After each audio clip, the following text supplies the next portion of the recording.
being a football player with black biases is challenging. The football locker. Bro, you get a...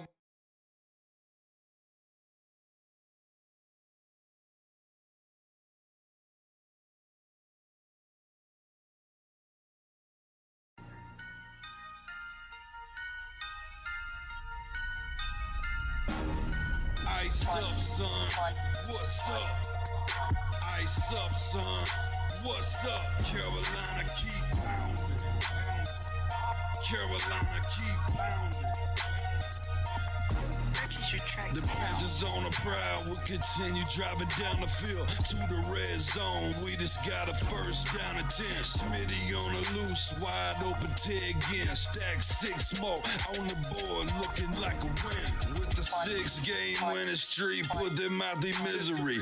Brady wanna cry when the ref threw the penalty. Panthers got a hot team, Patriots the enemy. Draw the first blood, different team than we used to be. Cam swerving through the traffic signal in a first down. Fans on their feet and the crowd getting really loud. Offense did a job off the field. There's a towel. Bank of America. Stadium is going down. Defense got them pushed back to the end zone. Hardy with the sack. That's a safety and we got the ball. Rushing on your shotgun. Staring at the barrel, y'all. All New England fans hear them saying that ain't fair at all. Ice up, son. What's up? Ice up, son. What's up? Carolina, keep pounding. Carolina, keep pounding. Ice up, son. What's up? Ice up, son. What's up? Carolina, keep pounding. Carolina, keep pounding. Better watch the linebacker, he can read you like a book. Run 40 yards just to tackle Luke. Got him shook, Toby like a tank. And D'Angelo with the fake. Stiff arm, out of bounds, 25 to game. Stewart back, healthy 3 lethal running backs. It's suicide, add the wide receivers, it's a rout. Secret weapon, make plays, Greg Olsen make it happen. Keep pounding on these haters, we ain't playing John Madden. Legion of the hometown go boom. Force and fumbles, Panthers making sure the ball is loose. Jack move, Charles Johnson, yeah, he will come attack you. State of mind, mentally and physically, we pass you. Godfrey in the nickel back, and he making sure we're safe. Panthers on the prowl, we gon' come and elevate the state. Hard fought thriller, only 59 seconds left. Panther fans on the feet, heart beating out the chest. Ice up, son. What's up? Ice up, son. What's up? Carolina, keep pounding. Carolina, keep pounding. Ice up, son. What's up? Ice up, son. What's up? Carolina, keep pounding. Carolina, keep pounding. Ice up, son. What's up? Ice up, son. What's up? Carolina, keep pounding. Carolina, keep pounding. Ice up, son. What's up? Ice up, son. Carolina, keep pounding. Carolina, keep pounding.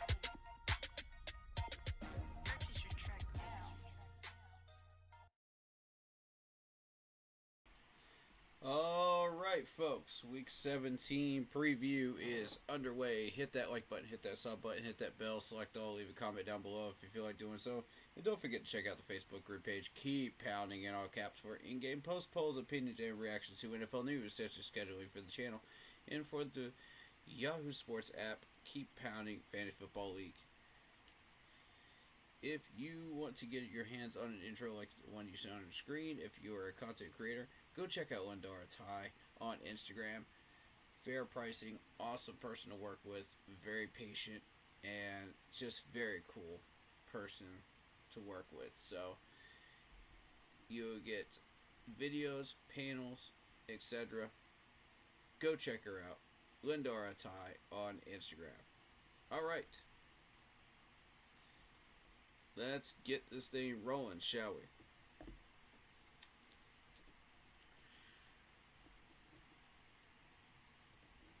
All right.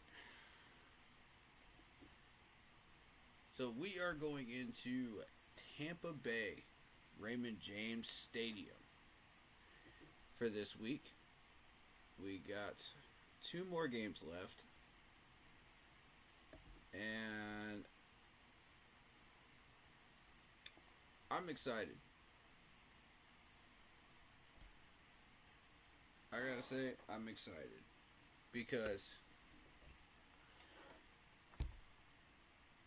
we're a couple of weeks away from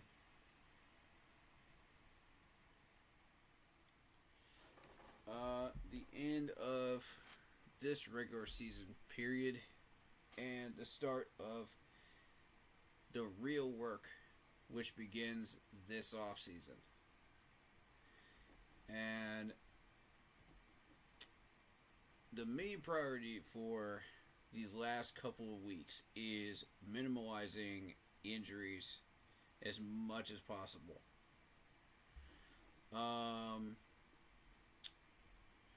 Which we've got an entire list. We're going to go through that in just a minute. But we just got some updates today on some injuries. I'm a little concerned about the ones that I've heard today, but not majorly concerned, but a little concerned. You know, I think at this point it's safe to say that we are going to be sitting at number 4 on the take-a-thon list for drafting. So we'll see how that goes. It all depends on how this weekend's games pan out. But if they pan out the way I think they will, we will be sitting at number 4.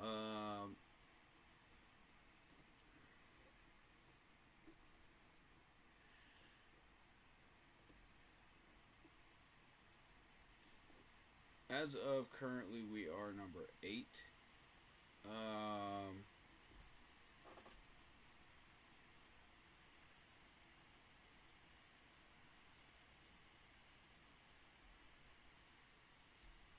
We'll see how that rolls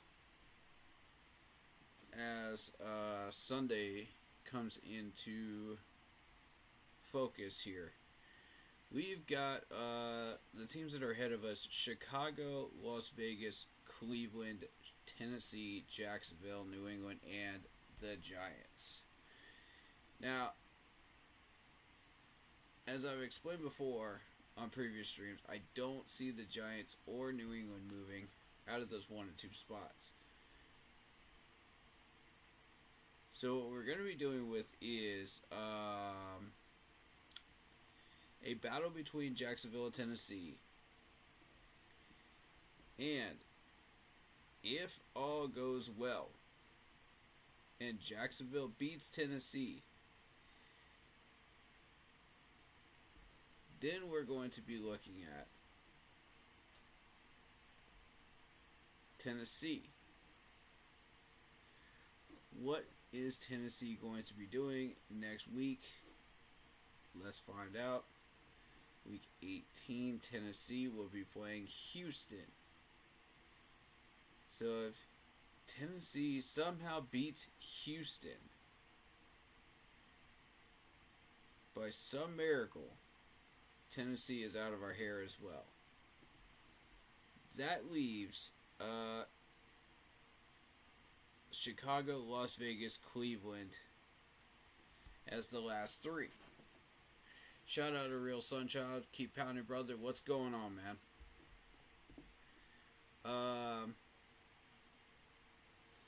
Let's get to Las Vegas because the Raiders are playing this weekend. And I'm going to be real with you. They will beat the Saints. And when they do beat the Saints, the Raiders will topple from that top 5. Which, from the top 6, currently top 6. So, my whole thing is Vegas will not be a problem. That leaves Chicago in Cleveland. And as of right now, Chicago has 12 losses. We have 11. So let's take a look at Chicago and see what's going on with them. Currently... Oh, Chicago just took that loss to Seattle 6-3. I believe that was yesterday, if I'm not mistaken. Yeah, because they were doing games on Christmas, weren't they? And a couple days after. So, it's been really weird. We're going to see some games on Saturday. We're going to see some games on Sunday as well.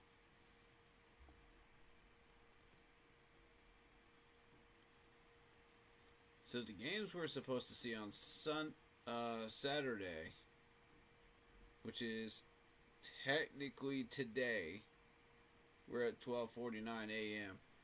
So technically it is Saturday, but we'll call that tomorrow here on the East Coast. We've got the Chargers and Patriots. We got Denver. Excuse me. Denver and Cincinnati. And we've got Arizona and the Rams. So here's the thing.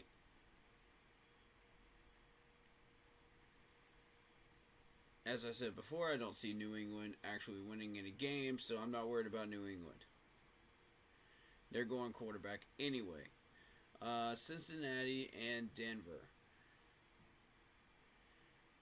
Neither one of those teams are in our way, so that's not our problem to deal with.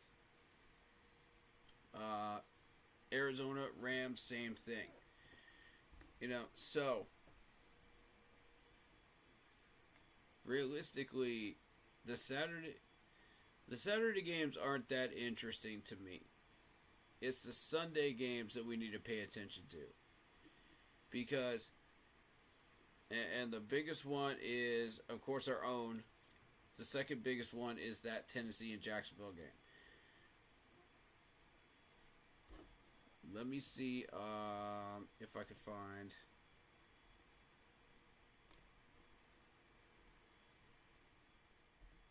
There it is.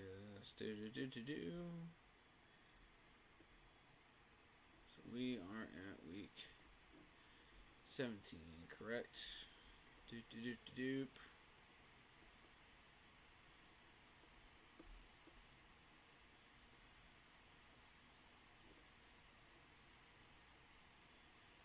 Alright, obviously Seattle beat the Bears. That's not a problem. Alright, so week 18, the Bears lose to Green Bay and sit at 7.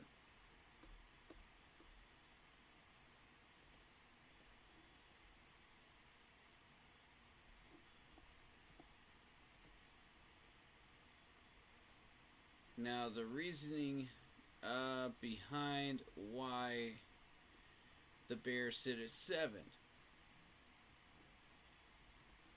I'm going to put this on screen for you guys. Shout out to Drill Sunchild Chaz, our rookie linebacker Jacoby Windman, number 41, is a stud. Check him out. Absolutely, he is. I got a good look at him during this past game, and I love this dude, man.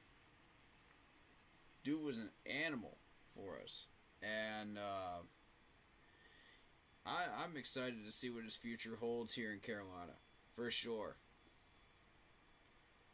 I think we got a stud, man. We found a stud. I'm still going to go ahead and say that we need a coverage linebacker in the draft, though. To add to Windman, Josie Jewell, and everybody else, that we have.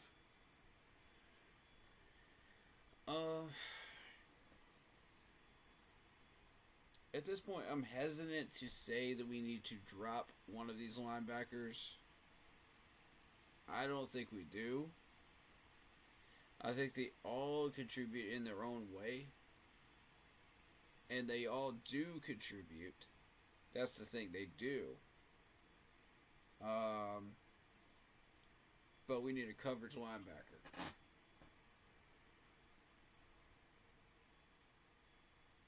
So my question is, if you do have to move somebody in that linebacker room to get a coverage linebacker in the draft, who do you move down?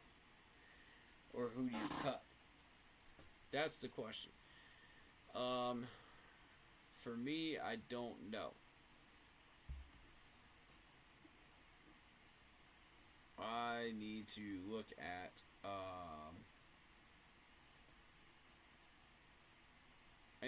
our depth chart.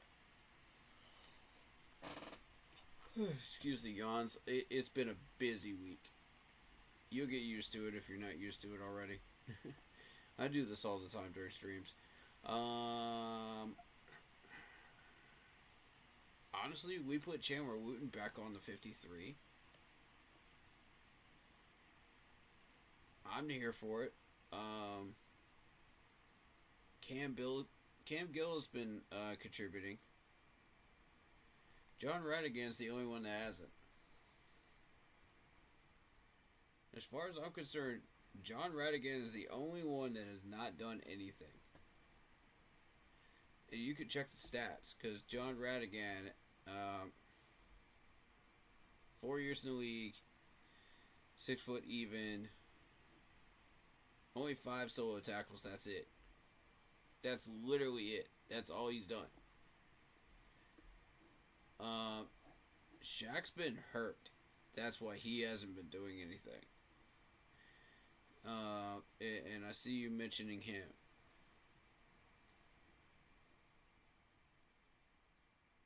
Which, I mean, if we were talking back 2 or 3 years ago, I would say, yeah, I agree.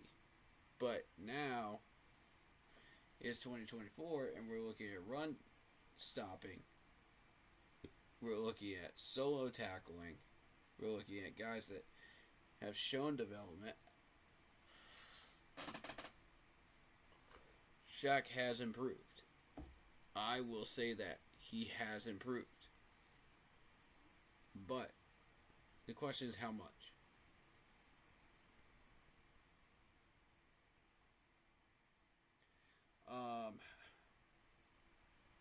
My biggest thing is, yeah, he's a run stopper, but how much did he improve in coverage?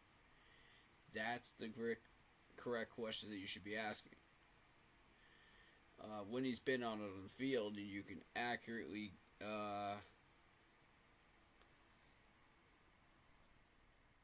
gauge his progress.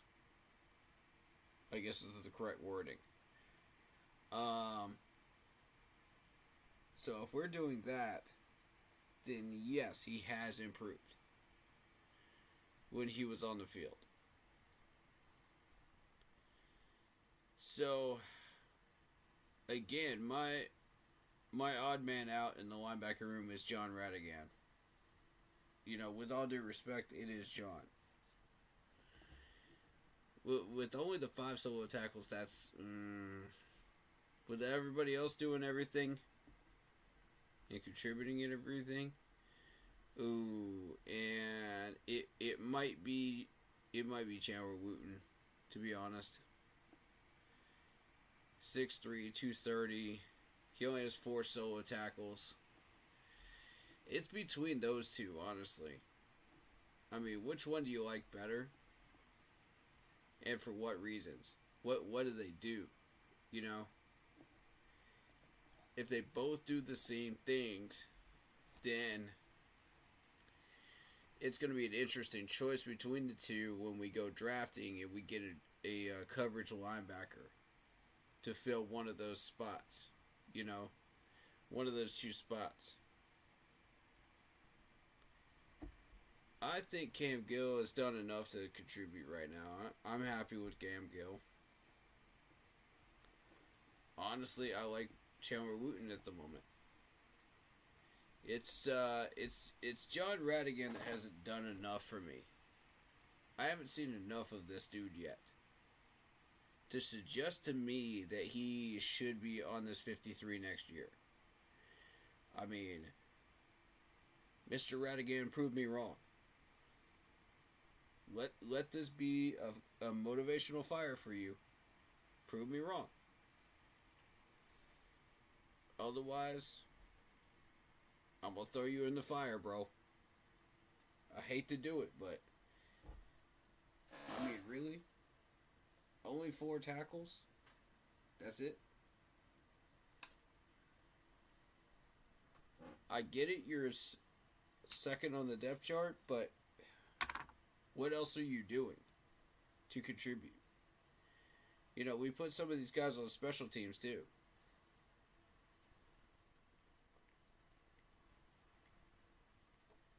And the way to get these coaches' attention is special teams. If you make plays on special teams, you are going to get noticed. So,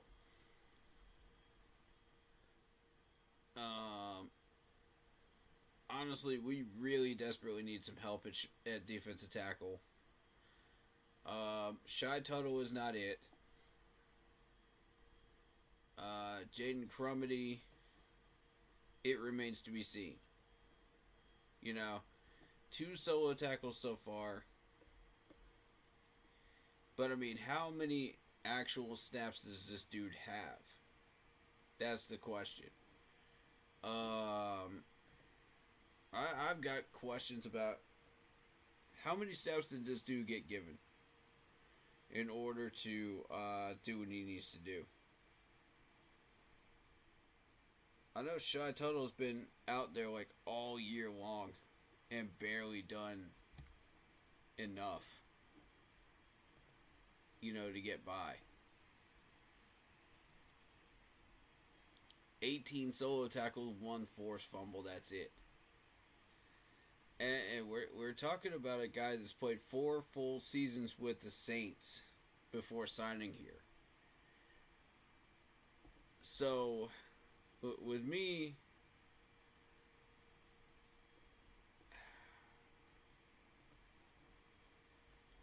it's kind of challenging, man. It's kind of challenging. We need a defensive end. We need a defensive tackle desperately. And LeBron Ray is not it, with all due respect. Sam Roberts, we don't know much about.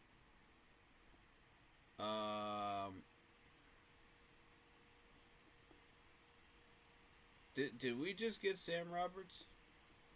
Alright, so I'm going to give Sam Roberts a fair shot to impress me. Make a good first impression, Mr. Roberts, and we'll see. I mean, so far the formula has been we picked up guys from the waiver wire and undrafted, and these guys have panned out really, really well. So I don't know. Maybe he pans out well. Maybe he turns out to be the answer. Who knows? We've had guys like that come off of free agency and turned out to be absolute studs. I mean, look at Jacoby Windman, for example. Great example.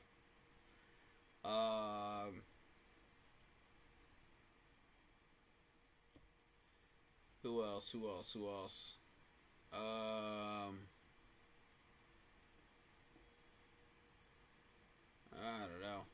don't know. Devin Tompkins. Devin Tompkins is another good example of that. Yeah, Devin Tompkins came out of nowhere. Actually did some work for us, man. I like Jalen Coker, too, undrafted, you know. I mean, so far, it's becoming a pattern, and I like it, because it shows that the coaches know what they're doing. It shows that we know how to utilize the talent once we get it here in Carolina. The question is, how do we continue to utilize that talent? How do we continue to find ways to utilize free agency and waiver wires to our advantage in that way?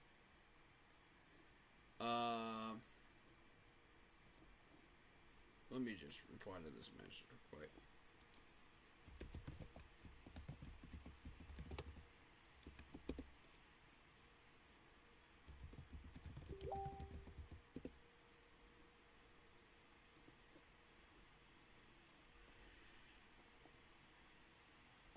So, before I get into this injuries list, can we talk about this new nickname that they're trying to give Bryce Young, which is the Carolina Reaper?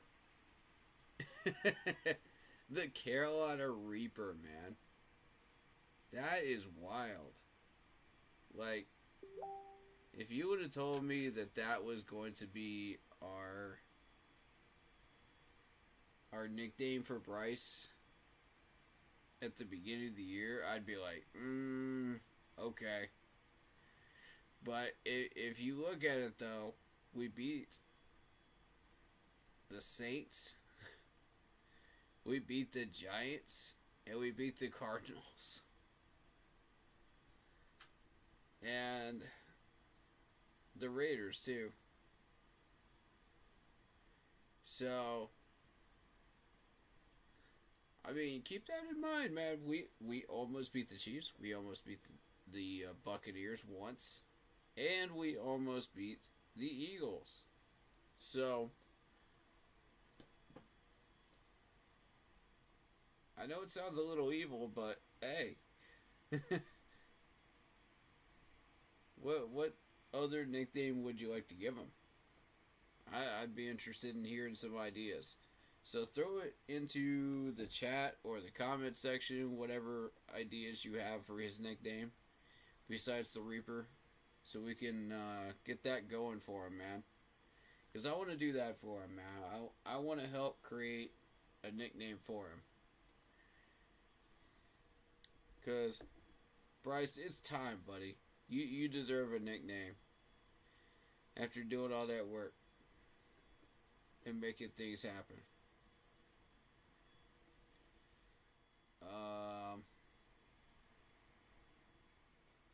I also want to mention Baltimore absolutely destroyed Houston in a slaughter of a game. We also have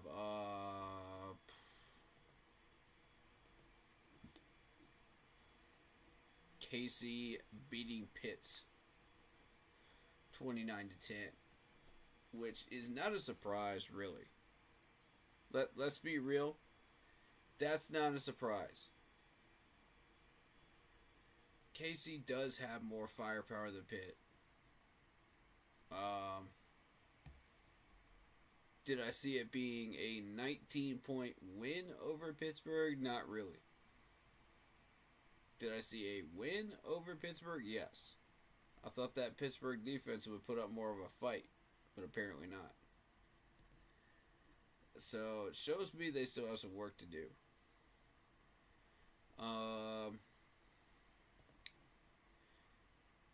But I'll be honest, Baltimore is a complete team right now. Baltimore is absolutely a complete team right now. And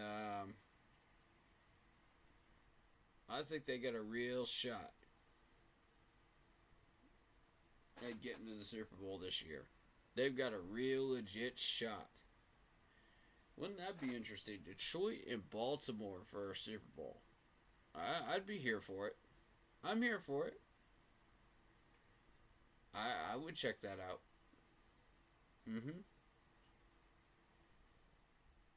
Definitely I would react to that. Because that's... What? Detroit has never been in a Super Bowl? Have they? Baltimore has. And they won one. I believe. If I'm not mistaken. But the biggest thing is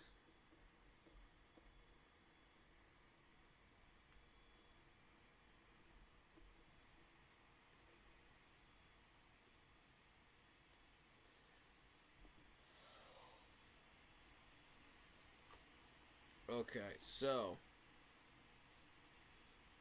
the Titans have to beat Tennessee, Houston, I mean, in order for them to not be in our way. Otherwise, we are sitting at 5. So, I'm hoping Tennessee beats Houston in Week 18. Because that'll help us.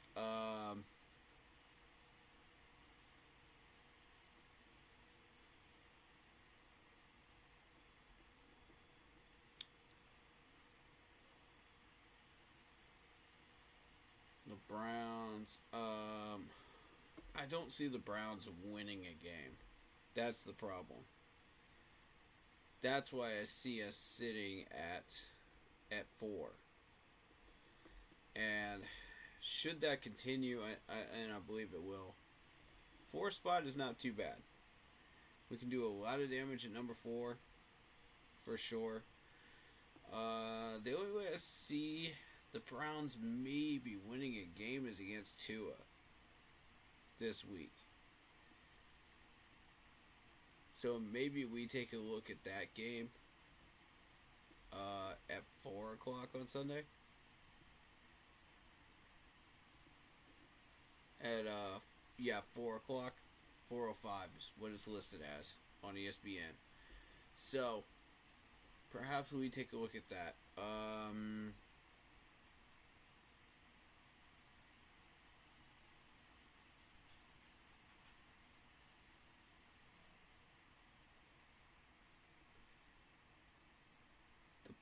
The Bears.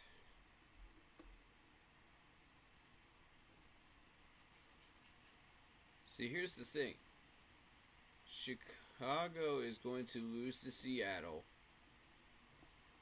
and they're going to lose to Green Bay. So no matter what happens with Chicago,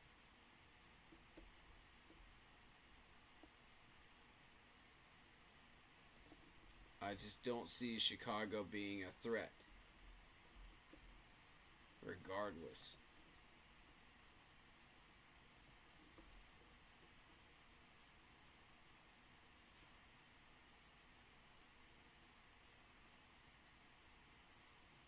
Yes, they will drop to 13 losses.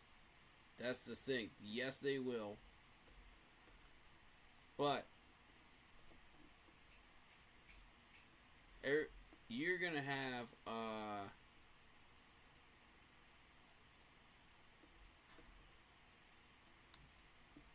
let me see. Titans, week 18.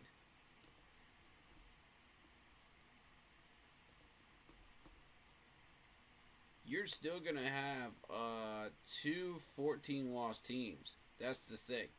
And 1 15-loss team, which is going to be the Giants, after all of this is said and done. So, we're going to be sitting at 13 losses, matched up with the Jets, the Titans, and the Bears at 4, 5, 6, and 7. Now, assuming the Jaguars get their win over the Tennessee Titans, they're going to be looking at 5 wins. The Raiders are going to be looking at 5 wins. I see that coming clear as day right now.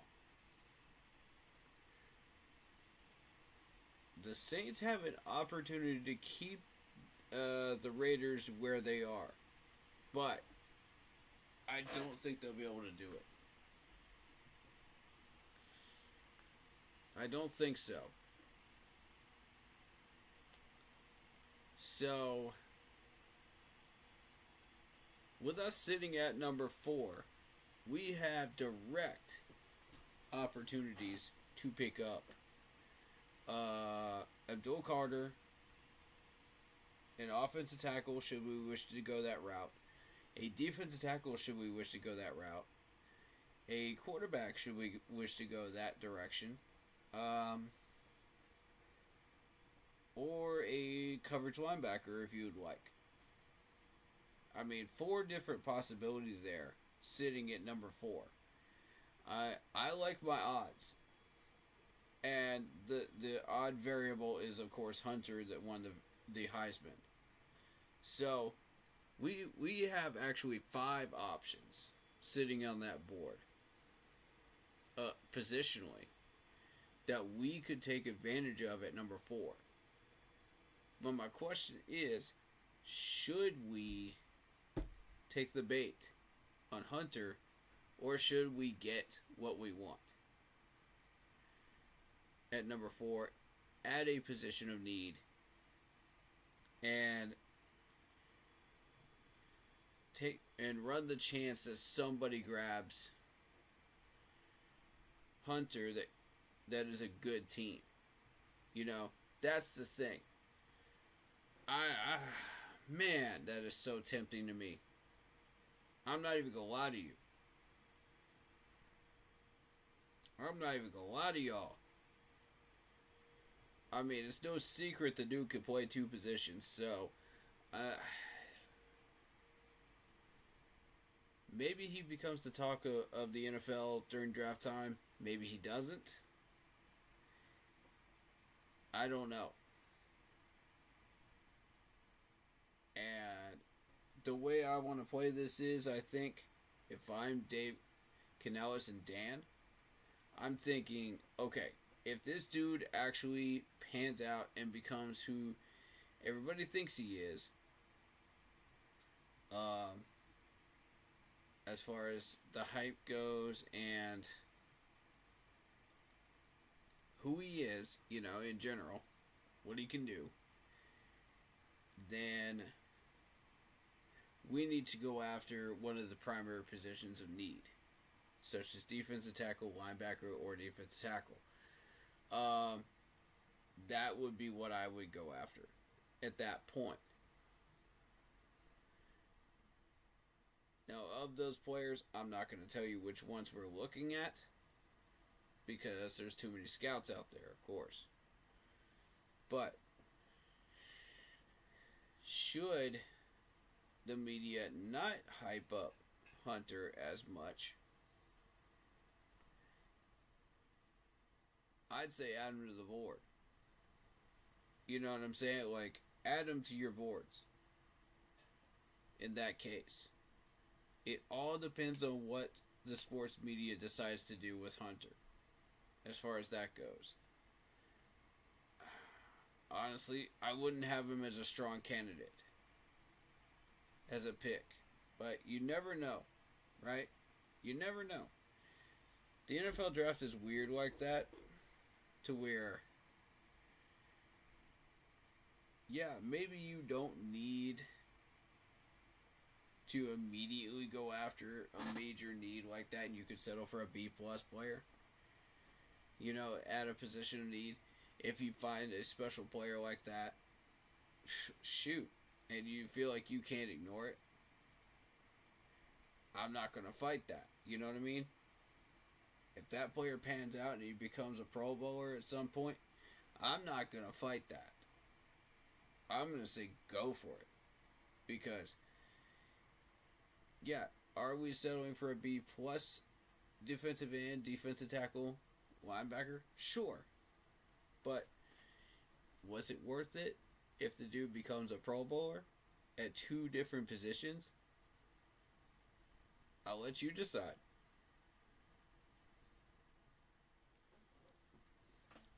I mean, honestly, that's 2 positions in 1 draft spot. That's 2 different positions for 1 roster spot, ladies and gentlemen. That's hard to argue with. Honestly, that's really, really hard to argue with. And we would have our shot at him at number 4. Provided the Browns miss him. But the Browns have to miss him. That's the thing. I can see the Jets at number 5. I can see the Titans at number 6. The Bears at number 7. And the Jags at number 8. Saints at 9. Raiders at 10. I'm not going any further than that. That's my prediction line. As far as what this draft order should look like. And I'm going realistically, I'm saying this is what's really going to happen. You can believe it or don't believe it. That's up to you. But pay attention to the games I listed. Alright, so let's talk about injuries. Let's talk about it. Tampa Bay. Let's start with you guys. We got the center, Graham Barton, with an illness, who didn't participate Wednesday or Friday. So, let me get this up on screen for you.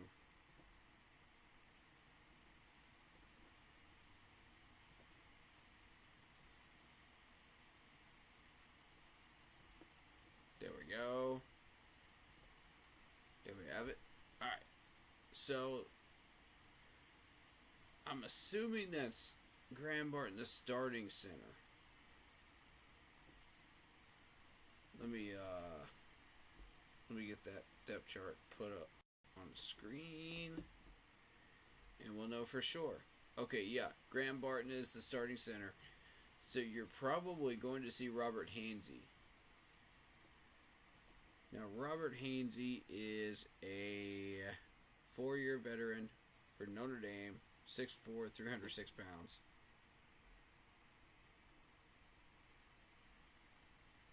He has started against the Saints this year.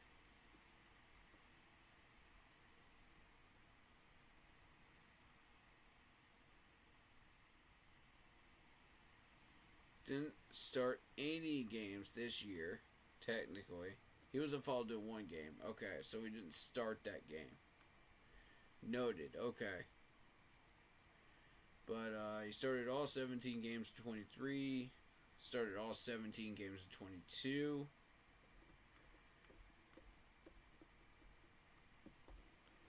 But, I mean, I'm not impressed. Honestly, I'm not impressed. This offensive line of Tampa's, man, we can find holes in it. We could definitely find holes in it.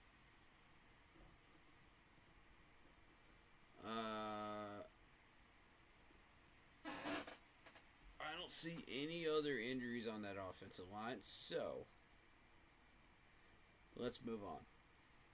Linebacker KJ Britt, questionable. Coming off that ankle injury. You got Mike Edwards with an illness, but he's good to go. Excuse me. We got Mike Evans rested up on Thursday, limited Wednesday and Friday. He'll play. So we're going to want to put Dante Jackson,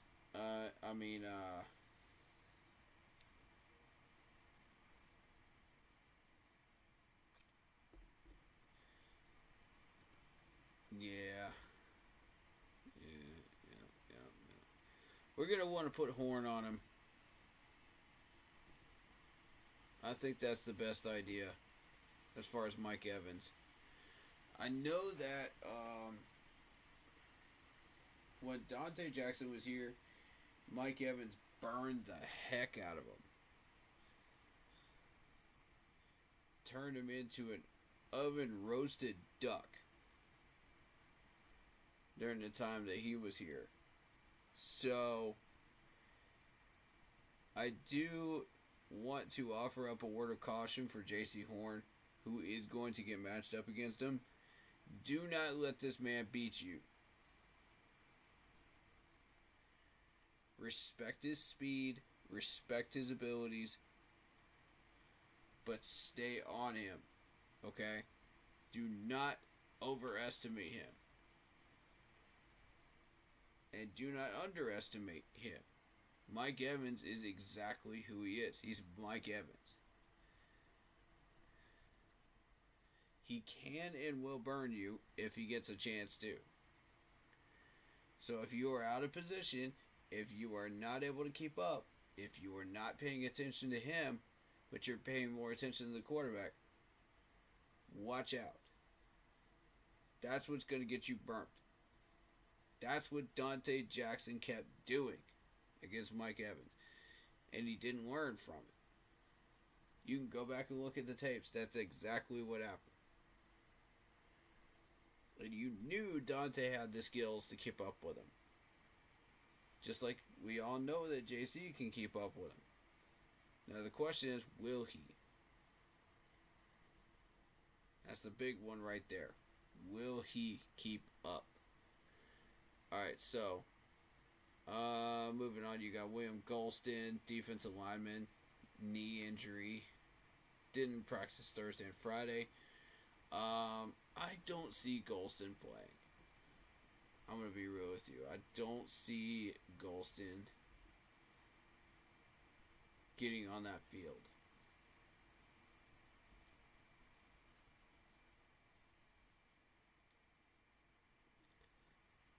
He is a backup after all, so that's fine. Yeah, Tampa's not even concerned about that one. They're like, his knee heals up when it heals up. You know what I mean? We have a good starter. Well, we're okay. Logan Hall, the defensive lineman's shoulder with a wrist injury. Full practice throughout the week. Yeah, see, that's exactly what I'm talking about. Logan Hall comes back. Fully healthy now.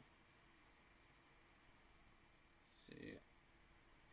So you got Cameron Johnson with an ankle injury. He's questionable. He'll be in.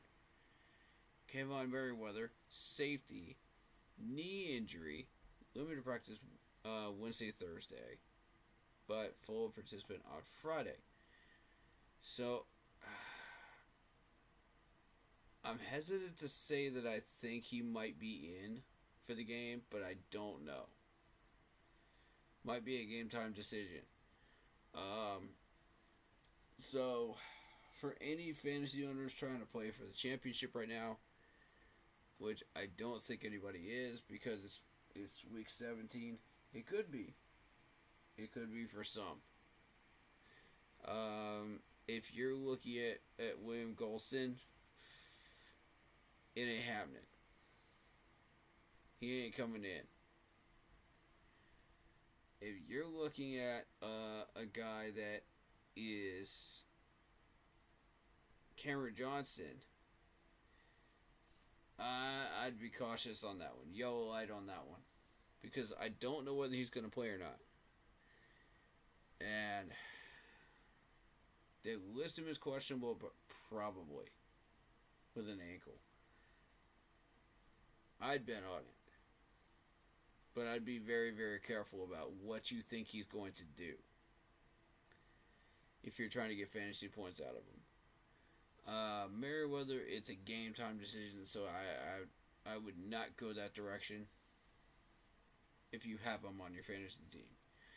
Cade Otton, tight end with a knee injury, he is out. Sterling Shepard is out with a hamstring. Jordan Whitehead, safety, pectoral, full practice, questionable. Pretty safe to say we're going to see Jordan Whitehead. And I mean, while we're here, let's take a look at Jordan Whitehead. 5'10", 198 pounds, 7 years in the league from Pittsburgh, 40 solo tackles. But what else has this dude done? That's the question that we have to ask ourselves. Now, Normally, this dude is popping off and he's getting 8 or 9 pass deflections a year. This year, he only has 3.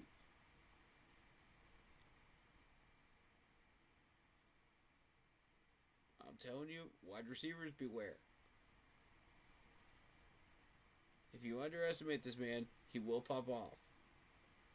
Do not let him do it. 351 solo tackles out of 554. 2.5 sacks. Okay, so this dude is mainly going to be a run stopper. And somewhat of a pass deflector. That's what I'm getting out of this. But here's the number I want you to pay attention to. 11 interceptions. He had 4 last year. Do not throw this ball anywhere near this man, or it is your butt. I'm telling you right now. That's not a good idea. I have been tracking this dude for quite a while too. And mainly for the reason of the pass deflections, but the interceptions caught my attention too. That's 11 picks in his career. 2 a year. And then he had 4 with the Jets last year. So, be careful, okay? Bryce, be careful. You've been known to throw picks in deep coverages. Be careful.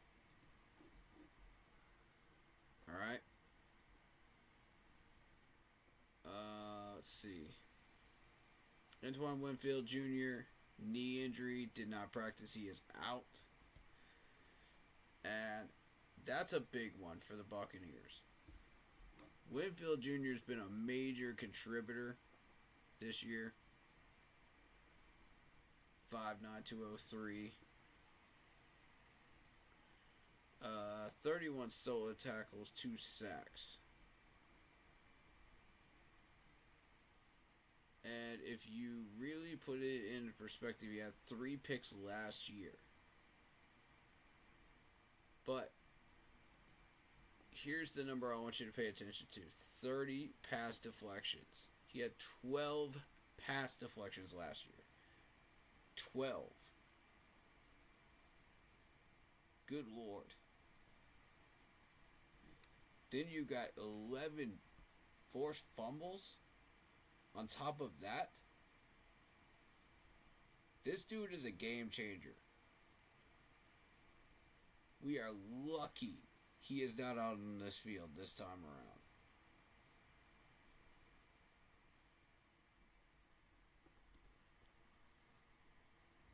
The last time we dealt with this dude, we held him to only 6 tackles.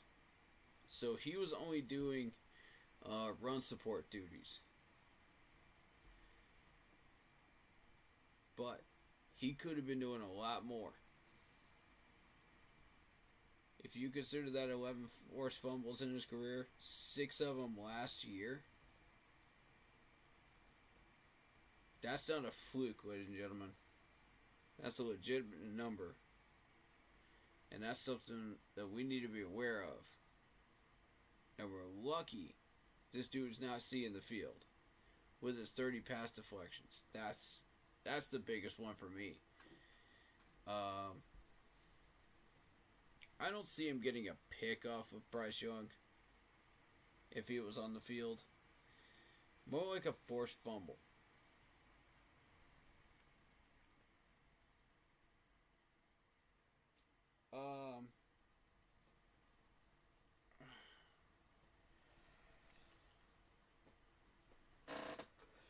That's a good question. I don't know where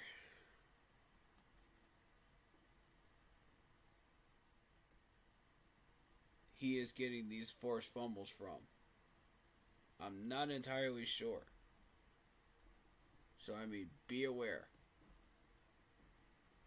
We're lucky this dude is out. So let's move on. We got a tackle, Tristan Wirfs. Limited practice this week with a foot / knee / ankle injury. Wow, all three, huh?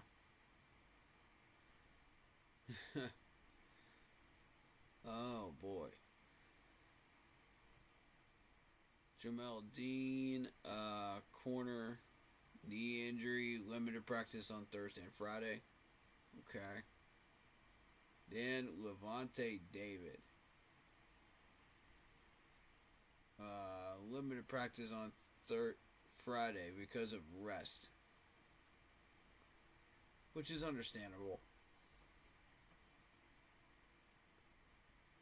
Okay, so let's go down the list of our injured players. And that's quite a list.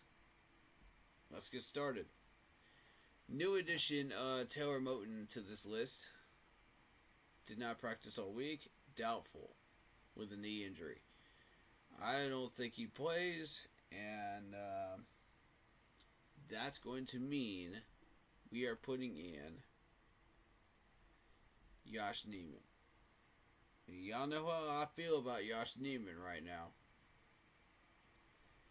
He has an opportunity right now to step up and show everybody he has the skills. So my question is, will he take advantage of it? We'll see.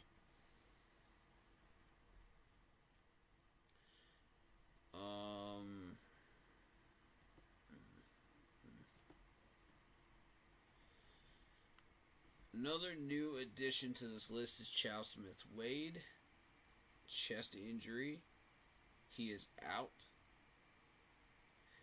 J.C. Horn with a hip injury. Did not practice all week. Doubtful. That's a concerning one right there.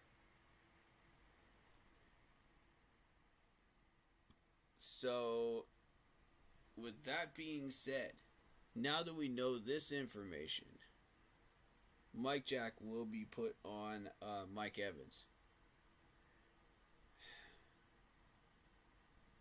And all I'm going to say is, good luck.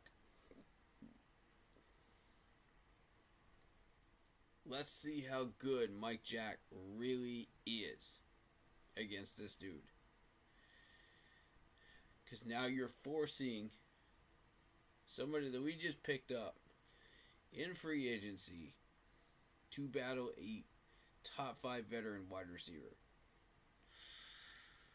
You better get some safety help over there. That's all I know.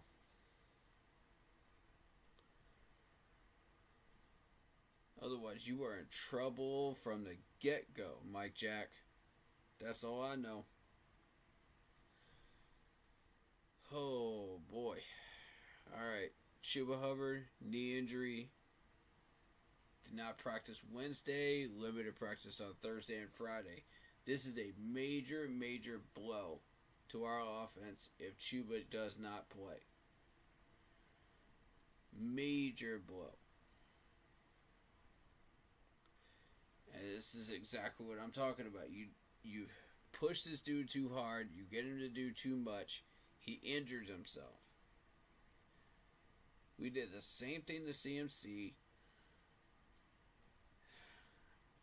And so many other players. I got so many I can name. This is pushing these guys too hard. I warned you guys about this. Limit his snaps. Push him, but limit his snaps. Otherwise, you're going to see more of this next year. Along with a handful of other players. Limit the snaps. Push them, but limit the snaps. I'm tired of seeing these players get injured because they're being pushed too hard, man. Sick of it. Alright. Clowney. Knee and elbow injuries. Full practice on Wednesday. Did not practice on Thursday. Limited practice on Friday. Well, it's a little checkerboard here for Clowney. Questionable, huh? We'll see how that goes. I'm not holding my breath. Clowney's been out earlier this year too, so not necessarily for the knee and elbow injury, but something else too. So here's Icky, shoulder injury, full practice all week, cleared to play. Cade Mays, full practice, cleared to play. Happy to hear that news right there. We need Cade back. Behind center, humongous help on this offensive line. When he's absent, everybody can tell. It's an obvious, glaring difference on this offensive line when Cade Mays is not directing things. So happy to have him back. Josie Jewell, concussion and quadriceps injury. Full practice on Wednesday, Thursday, Friday. Did not participate at all, and he is out. That's not going to be a fun day for this defense when Jewell is out. I'll tell you that much. That means everybody's got to work double to get the job done. And everybody's going to get trampled on run plays. That's going to be a problem.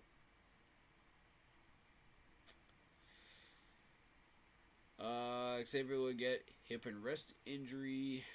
Full participant on Wednesday. Limited practice on Thursday and Friday. Questionable. Honestly, I feel like he's going to play. I'm not worried about it. Alshon Robinson, knee injury and an illness. Full participant on Thursday. Limited practice on Thursday. Okay, so full participant on Wednesday. Limited on Thursday. Did not participate on Friday. Boy, that escalated quickly, didn't it? Questionable.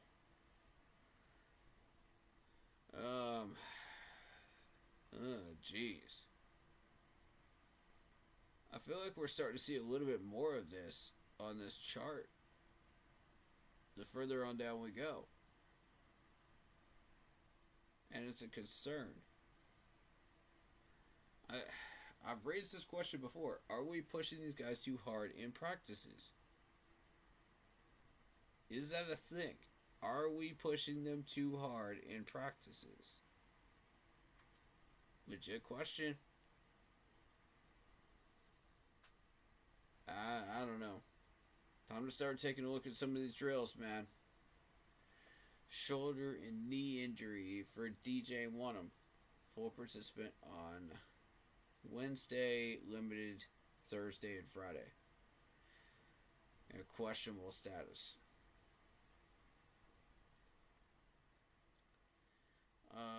Bryce Young, brand new to the injury list here, with a hamstring injury.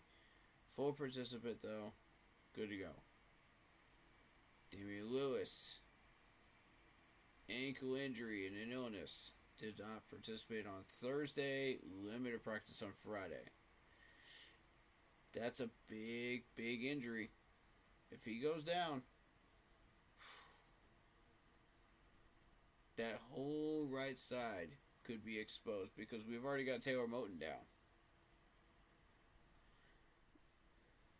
We're putting Josh Neiman in. Now Damian Lewis is hurt too? Oof. That's not a good sign.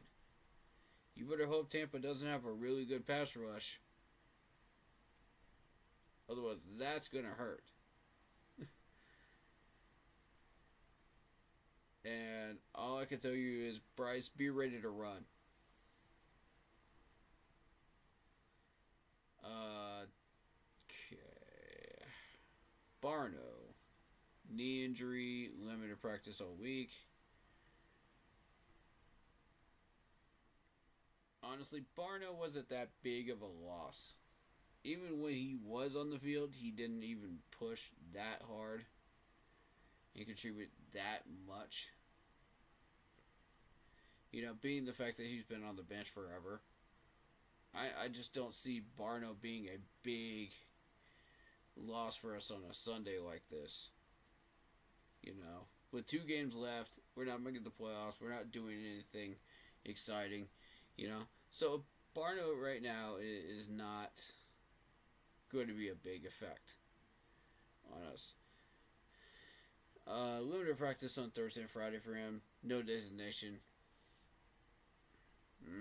Probably will go. Adam Thielen, hamstring injury, limited practice on Thursday and Friday. I could see him playing. Possibly. Might be a game time decision. We'll see how that goes. Tommy Tremble, shoulder and back injury, limited practice on Thursday and Friday. Cam Gill, illness, did not participate on Thursday and limited practice on Friday, listed as questionable. Cam Gill. So that is your injury report. I think the biggest ones that really hit us this Sunday is going to be Taylor Moton, for sure, with his doubtful status. Chaucer was waiting in the nickel position. Hurts us bad. J.C. Horn not being on Mike Evans hurts us. Chuba Hubbard is the biggest killer on this list. You know, if we lose him, we're in big trouble. That's our cash cow right now on offense. Everybody's been relying on him. He goes down, we're in serious trouble. Clowney, I mean, we haven't had much of a pass rush anyway. But as long as he's been on the field, he has contributed quite a bit. So, honestly, I'm about 50-50 on that one. Let's see. Josie Jewell is going to be the second biggest one on this list for me.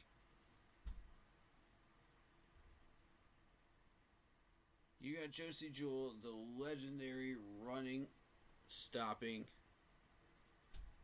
field general out here. Yeah. That's a big one.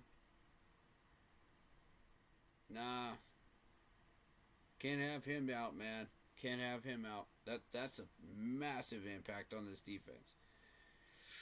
Yikes.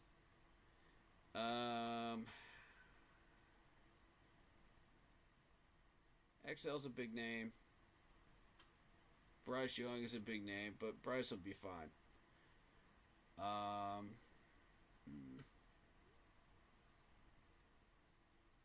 I designate Damian Lewis as the next biggest one.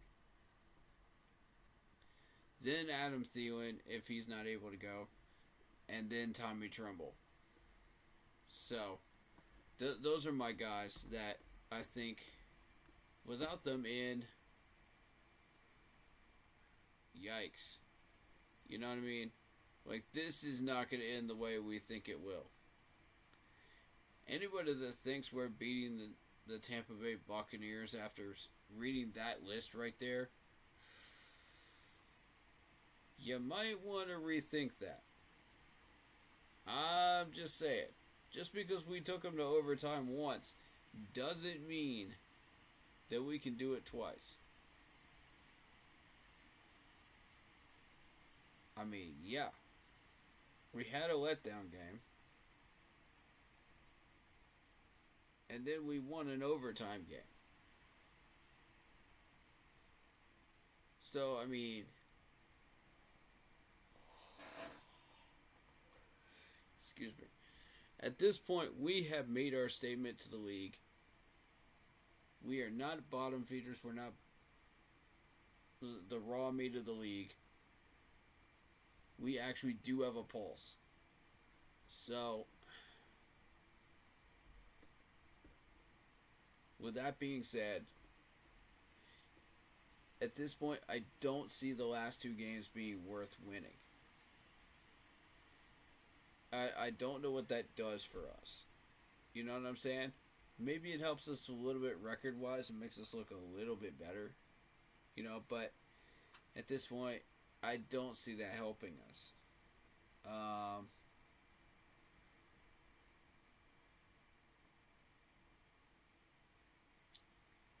And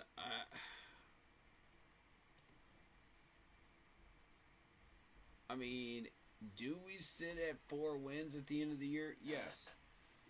Is that necessarily a bad thing? No. No, not really. I saw us as 5 to 6. Bare minimum. 6 to 7 was my target. But let's be real, we dropped a few games that we should not have dropped. And we played some really close games against people that we know we have no business trying to defeat, such as the Kansas City Chiefs and the Philadelphia Eagles. So, to me, we've shown a lot of tenacity, and that's a good thing. You know, despite having a 4-1 record, despite looking as rough as we have, you know, this year, there's still a lot of hope.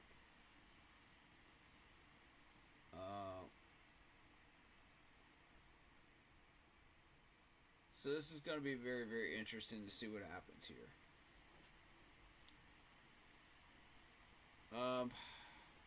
The keys to the game for me, when I look at this game, I think, how can we maintain stability on the offensive line? Number one. That's question number one. 2, can our wide receivers get separation and catch the ball? And I think we all know which wide receiver I'm talking about. I don't need to say his name, but he knows who he is. And he knows he has to work on it. So, yeah, no point in calling him out. He already knows who he is.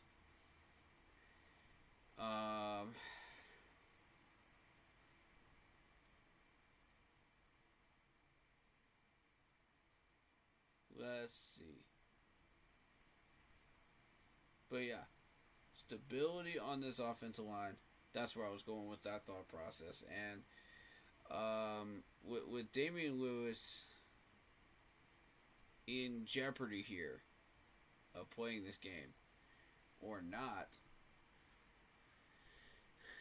that's going to hurt us. If Cade Mays gets hurt again, that hurts us. And, I mean, you've already got Taylor Moton that's out for this game. This is not looking good. I'm going to be real with you. This offensive line is not going to look good on Sunday with those injuries going on. But if Damian Lewis could play through that injury and start, I think we got at least somewhat of a chance, man. You know, of stability. Yeah, because Icky does play 3 whole quarters. My problem at that point would be Yosh. I don't fully trust Yosh as starting a game with us. I don't trust that. With all due respect to him, I do like his abilities to some degree, but I don't think he's the answer here in Carolina. And we need to go digging for another tackle. But, and Yosh, I wish you the best, Matt, but I don't see you staying on this 53 after this year. I don't see it. We got 2 more games left. You could still prove me wrong, bro. But At this point, I've been watching you during training camp. I've been watching you in preseason. I've been watching you in regular season. I'm just not seeing what I want out of you. That's just my interpretation. Maybe the coaches see something I don't during practices. I don't know. I'm trying to give you the benefit of the doubt, buddy. But I don't know.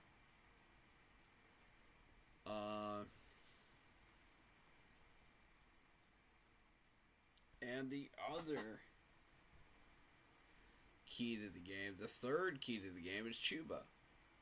What are we going to do without Chuba out there? We got to rely on Raheem Blackshear? I don't know. I see us passing the ball a good bit during this game. I see that right out of the gate. You got Chuba Hubbard that's limited right now. You got to rely on Raheem Blackshear. And with a certain wide receiver dropping the ball a lot. And a questionable offensive line. Man, I yikes. Questionable because of injuries. Not questionable because of lack of talent, but because of injuries. I wanted to clarify that. Man, I don't know. I don't know, guys. And those concerns are just on offense, okay? We haven't even touched on the defense yet. The defense, of course, the number one concern is still run defense. But we can't really do much about that until the offseason.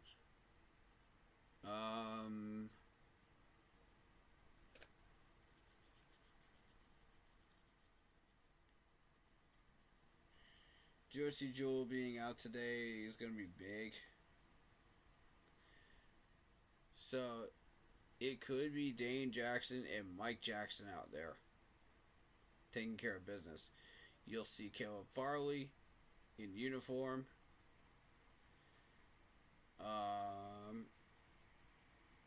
You may see a little bit of Shamar Bartholomew.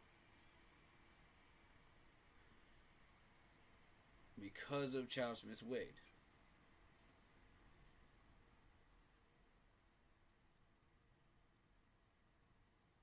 Honestly, though, I got a lot of questions, man.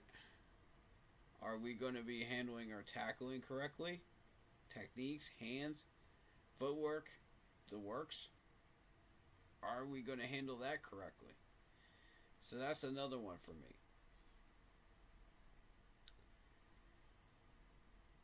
On a positive note, can Jacoby Windman step up again? And do what he does again?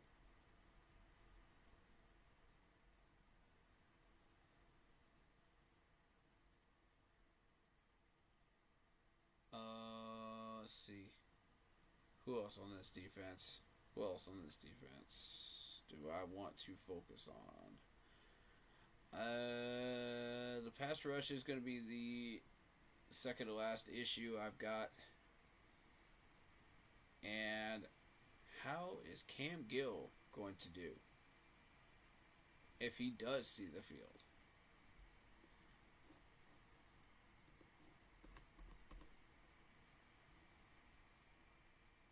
If he does see the field, is he going to be slowed down because of his illness? That's my question. That's a lot of questions going into this game, and I'm not committed to anything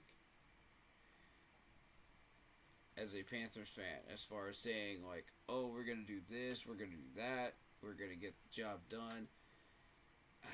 I don't know, guys. Those questions are nagging ones. Big nagging questions. And if we don't get at least half of those solved, we're not going to have a chance of winning this game in Tampa. We're all banged up and we're walking into Tampa like this, man. Oof. Alright, so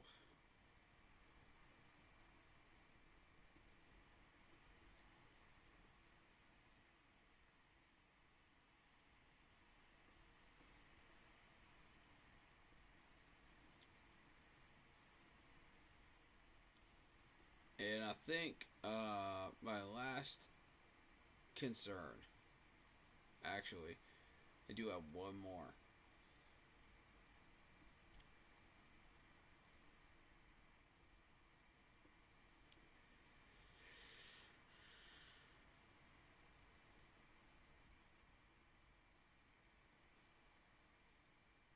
How good is Chandler Wooten at this point? How good can this dude be? That's what I was going to ask.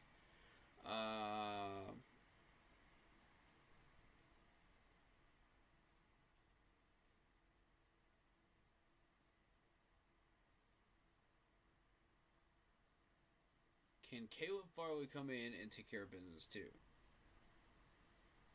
Yeah, that's another question I've got. I like Caleb Farley, but I don't know. I don't know, guys. It's too many questions going into this game. Way too many questions. And it bugs me, man. It really does.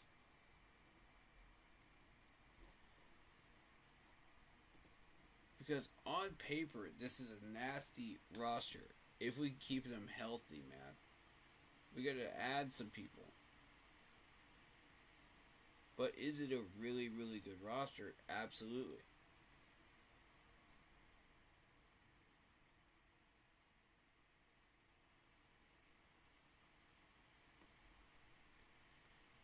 I think the biggest question we have to ask ourselves is, what does this win accomplish?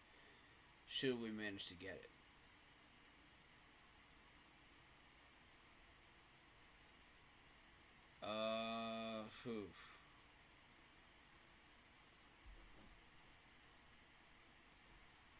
So we got 2 weeks left. Let's take a look at some of these predictions. We got the Seahawks winning the Western Division, 10-7.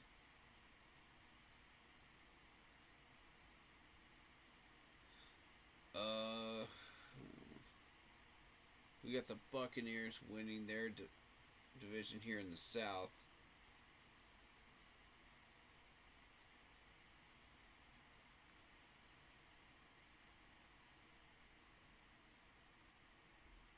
The biggest thing for me in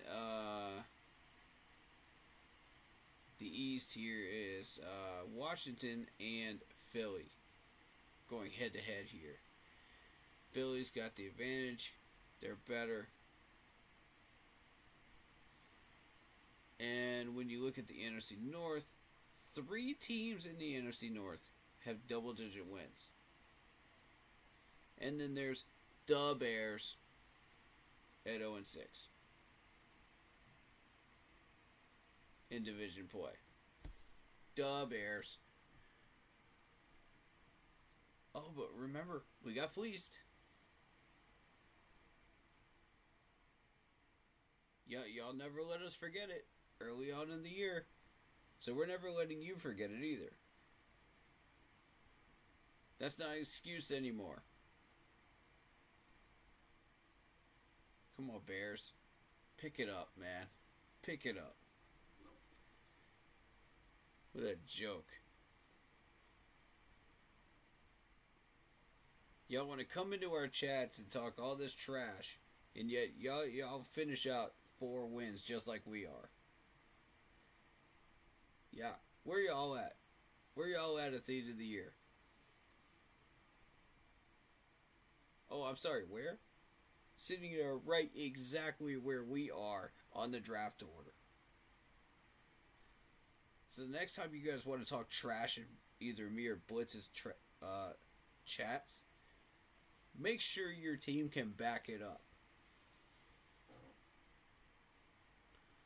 Otherwise, I don't want to hear it.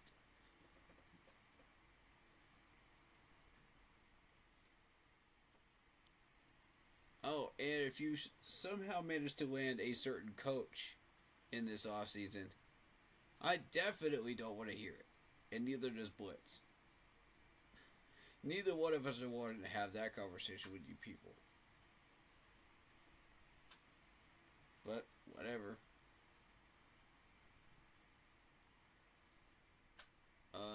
Chiefs 16-1. Chargers 10-7. Broncos 10-7. And then there's the Raiders, sitting in 4th place. Oh, shoot. There's some drama going on with Max Crosby in LA. And I'm really not surprised. So, maybe the Raiders get a clue here. Maybe they don't. Who knows?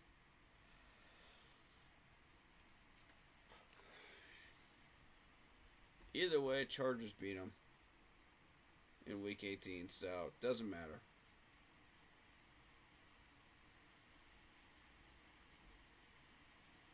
But sooner or later, all of that talent is going to want to leave Las Vegas.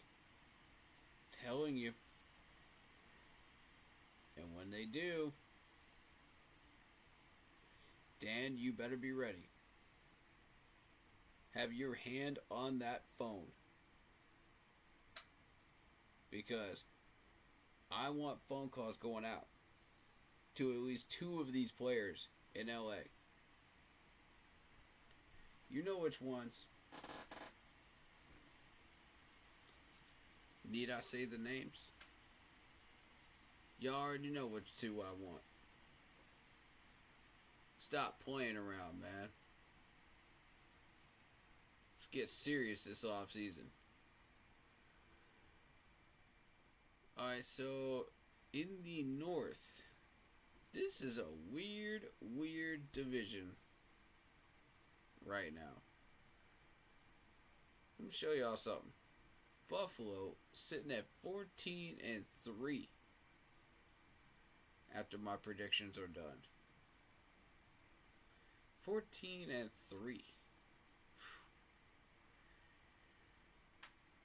Wow.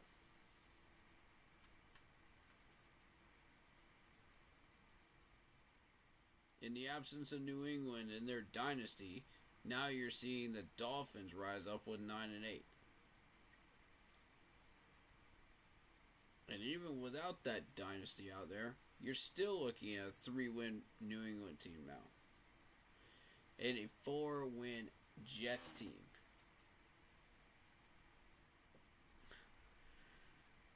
So what does that tell you about the Jets? Y'all really need to get it together. How many losing seasons is this now? Way too doggone many. Alright, so Baltimore 12-5 finish. Pittsburgh 11-6 finish. The Bengals with a respectable 7-10. And then there's the Cleveland Browns. Yikes. Who I just heard they are going to try to extend or revise Watson's contract in Cleveland. I heard about that today. I don't know the details on that. Somebody will have to let me know.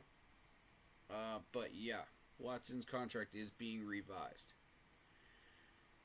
We'll see what that looks like. But it will keep him in Cleveland through 2025. That's what I'm hearing. As for the South, you got the Texans sitting at 9-8 to finish the year. Colts 8-9 respectively. Jags, who have been trash all year, 5-12. Titans 4-13. That's what I see happening. But and notice you got the 6-11 49ers. You got the 5-12 Saints. You got the Giants 2-15. Patriots, Titans, and the Raiders.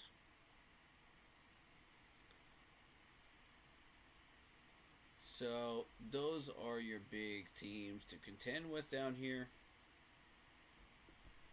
As I've said many, many times in the past few streams here, we need a few things to happen in order to sit in the top 5. And the Browns would be the only ones in our way, keeping us from anything we want. Literally anything we want. We get to pick up everything in the first round. That's a big responsibility and a big opportunity to cash in hugely. So my question for you guys is, how are we going to do that?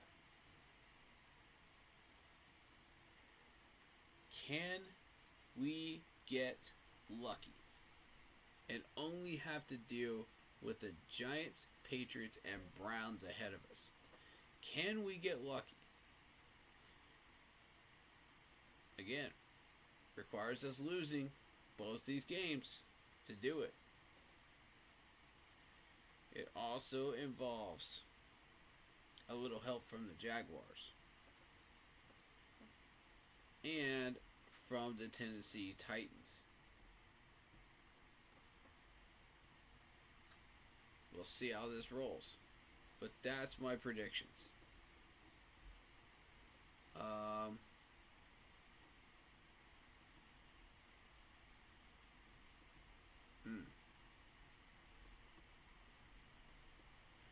But yeah, well, I got people in chat. What do y'all think, man? What do y'all think? We got the Carolina Reaper nickname going out there. Kind of weird, honestly.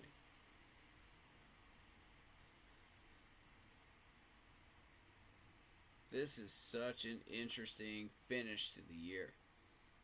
I didn't expect some of the stuff to happen that did.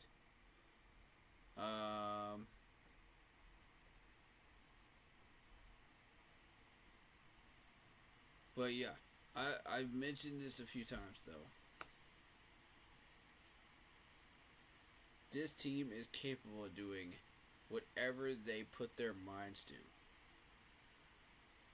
They've got the skills, they've got the knowledge. Just go out there and take care of business, man. Seriously. Just take care of business. Don't worry about the nicknames. Don't worry about what they want you to do. Don't worry about what they want you to feel out there in the media. Just go out there and take care of business. Come on, gentlemen. Not that hard. Alright, so looking at the Tampa Bay depth chart, we've got, I think the most obvious one is Mike Evans. Let's see what he's been up to. 6'5", 231 pounds, 11 years in the league. 57 receptions, 818 yards, 14.35 average, 9 touchdowns. That's crazy to me. How you got 2 touchdowns against the Chargers, you got 2 against the Falcons, and 2 against the Commanders.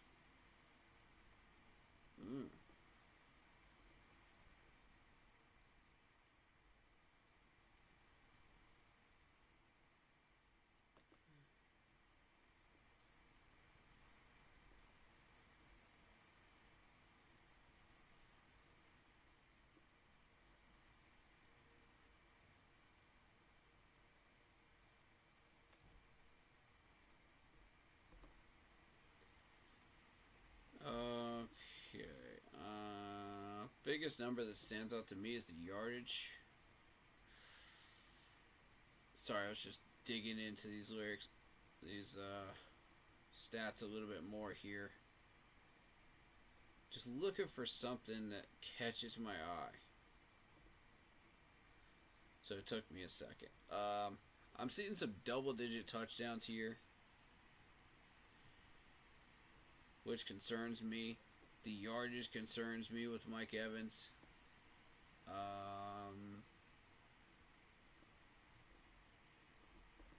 But yeah. Here's another big one. 4 fumbles.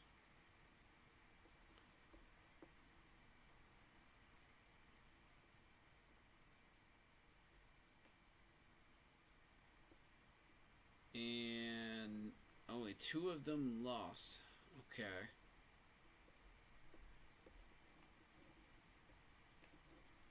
Alright, so that's Mike Evans. Let's see.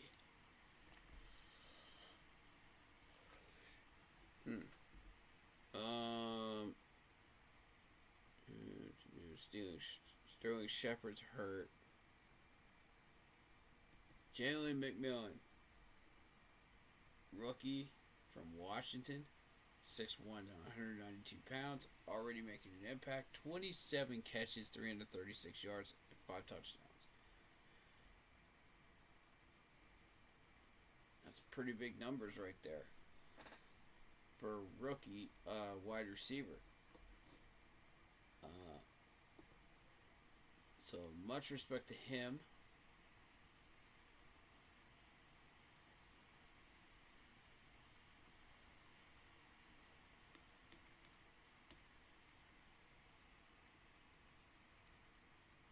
Baker Mayfield, always a threat.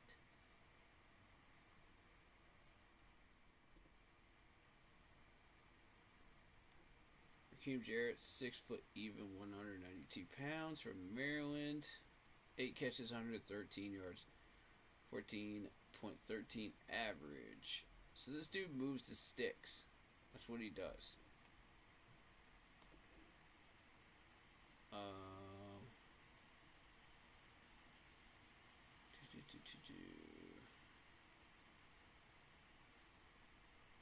Rashad White. Let's talk about Rashad White. 6 foot even, 3 years in the league, 214 pounds. Arizona State, 138 carries, 583 yards, 4.22 average, 3 touchdowns. This is the dude that's going to kill us on Sunday. Watch and see if I'm right. Look at these logs, dude. In the last 4 games, look at the average. You're looking at 6.9 against us the last time we played against this dude. 6.9 average. Yeah, we limited him to 76 yards. But the 6.9 is concerning to me.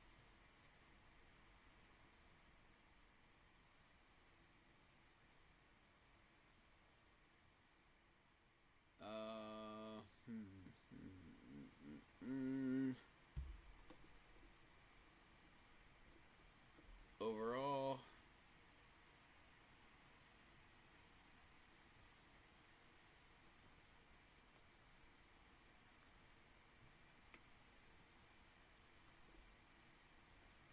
okay.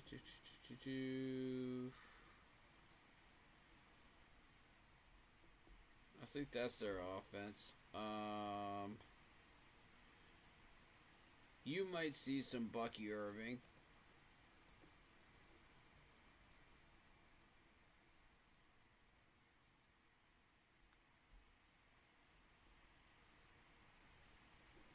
Mr. Bucky Irving. Alright. Rookie in the league, 6 years. Strong so far. Played a couple years in Oregon. 168 carries, 920 yards, 5.48 average, 7 touchdowns. Bucky Irving's going to slaughter us. absolutely slaughter us. There's no two ways about it. He's going to slaughter us. Alright, so on the defense for the Buccaneers, I recognize Yaya Diaby. 6'4" from Louisville, 2 years in the league. So now, this is his opportunity to show up. 28 solo tackles, 2.5 sacks, 1 forced fumble.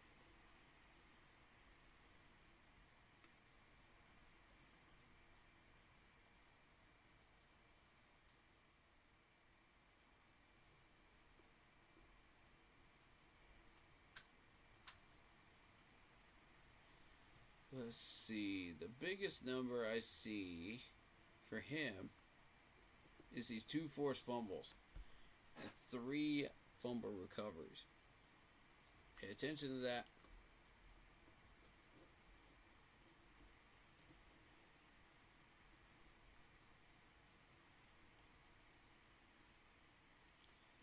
Now, another guy that they have is KJ Britt.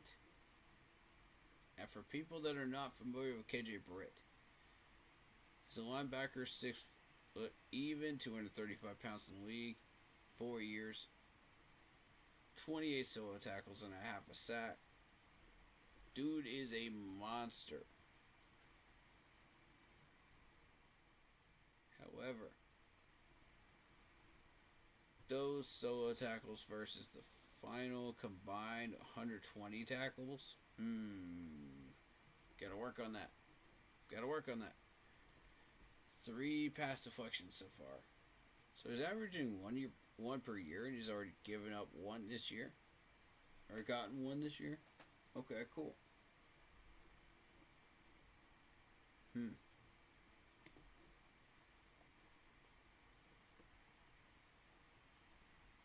Levante David, I think everybody knows who he is. So I don't see any reason to look at him unless it's relevant to us. 61 total tackles. 61 solo, 5.5 sacks, 3 forced fumbles, 1 pick for him this year. Very dangerous man.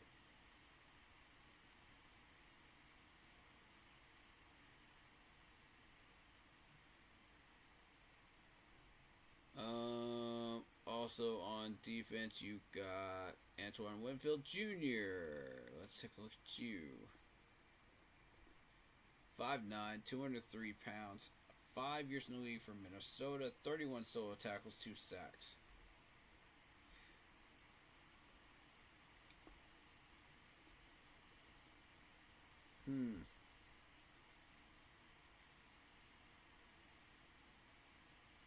He's not a solo tackler. I can see that by the numbers so far. Yeah, you got 6 against us. Good for you.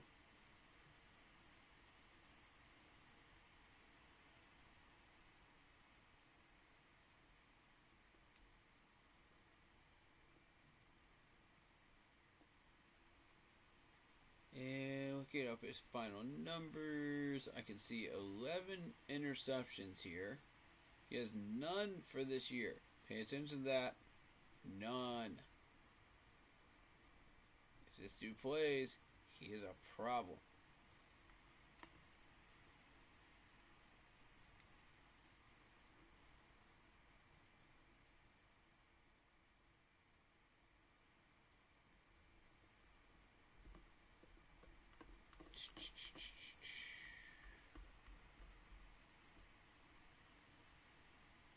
Yeah, he's definitely not a solo tackler.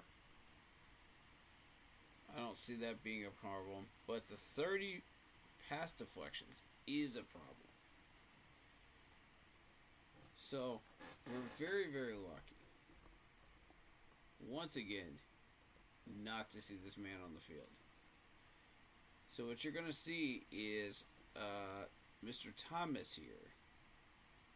Tavir Thomas, 7 years in the league, from Ferris State, 5'10", 205 pounds. Where even is Ferris State? I'm not even sure where Ferris State is. Anybody know in the chat? Where is Ferris State?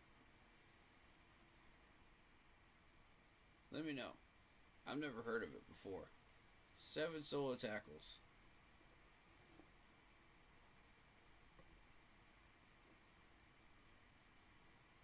Hmm.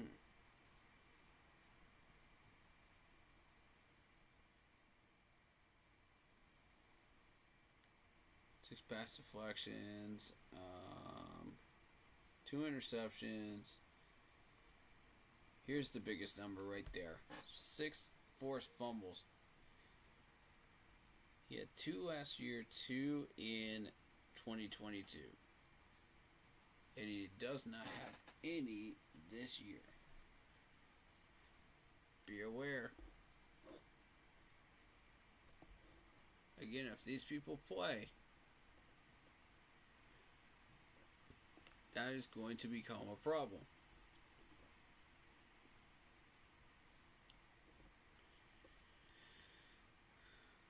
They don't have a punter listed. They don't have a kickoff specialist listed. Which is really interesting to me.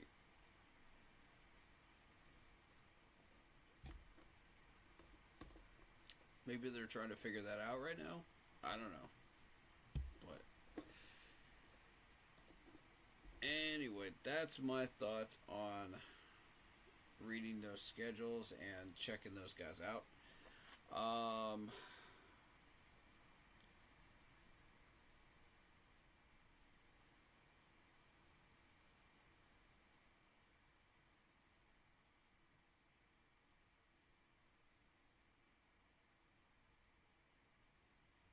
So, bottom line is,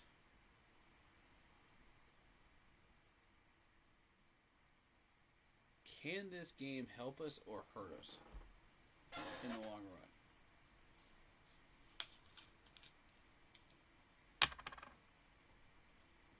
When it comes to draft picks, it can hurt us if we try to win it.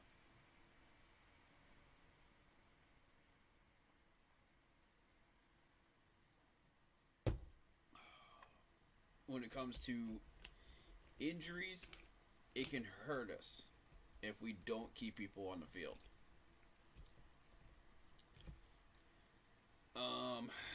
When it comes to sending a message to the rest of the league, we have already done that by winning the Cardinals game. We've already done that. Come on.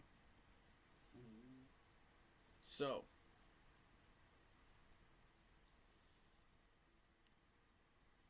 when it comes to evaluating players, we are winning in that.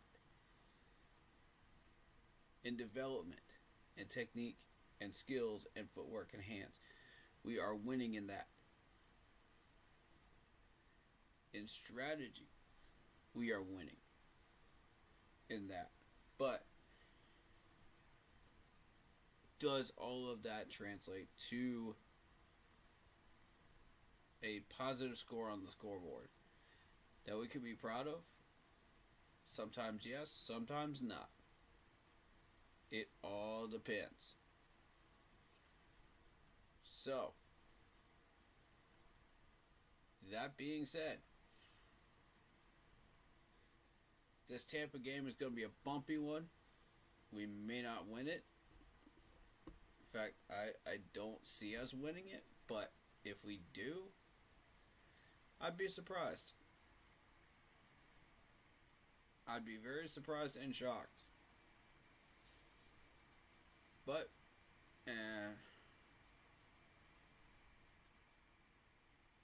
if we do, could this cost us a player that we could seriously need right now?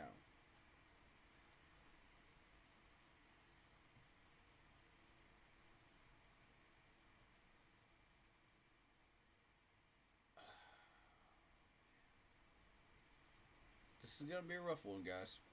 It's going to be a rough one. I'm just being real with you. Alright, so predictions for this week. Let's go through them. We got the Chargers in New England. I'm picking the Chargers. Denver at Cincinnati. I'm going to go ahead and say Cincinnati upset. And that's a bold one to predict right there because of the fact that Denver has not been playing their best ball as of lately against the Chargers last week. And they need a redemption game. Can they get their redemption game against the Bengals? Or are they going to fall flat?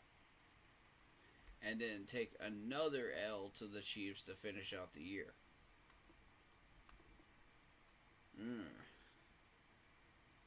That's not looking good for Denver Broncos fans because that leaves you right in the middle of the road.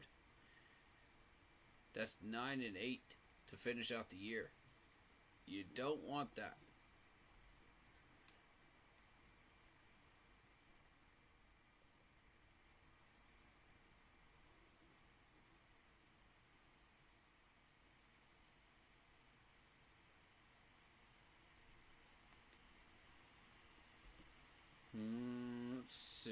Let's see. Burrow's been on fire. Look at these numbers. Quietly on fire. I gotta respect it.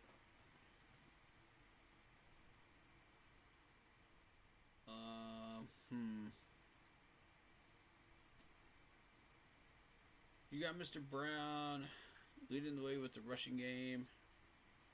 Beating him there.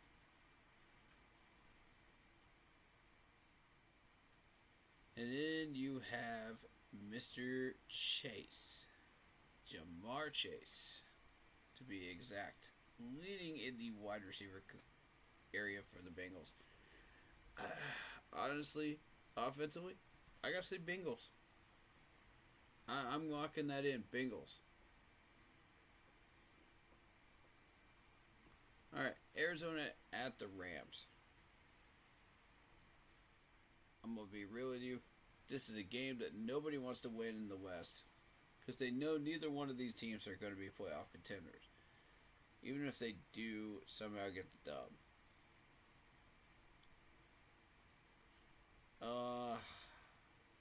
I will go Rams. Rams have played better lately. Arizona's still questionable. You know, you got a 4-game winning streak by the Rams.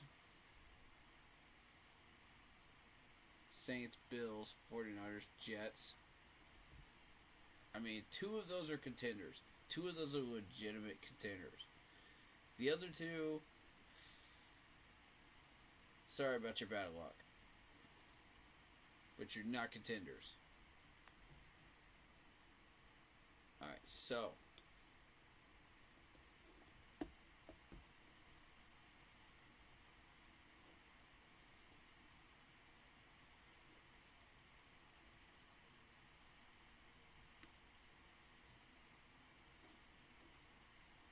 let's move on to the games that have already happened. KC, Pittsburgh, we already talked about. Baltimore, we already talked about. Seattle, we already talked about. It's a very low-scoring game, by the way. Very unusual. Game of the day for me is going to be Dallas and Philly.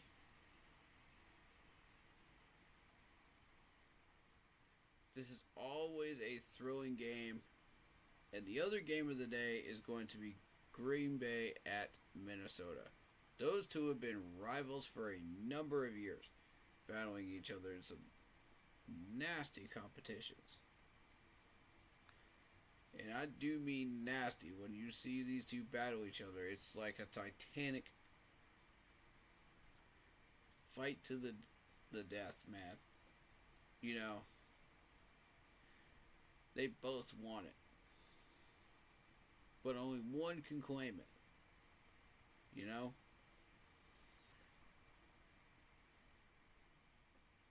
So, as for the Jaguars and Tennessee Titans game, I've got to pick Jacksonville. That's the third biggest game. For me, anyway, for us.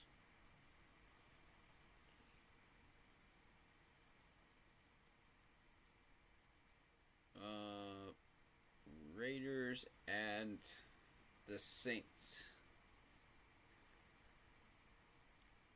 I gotta go Raiders.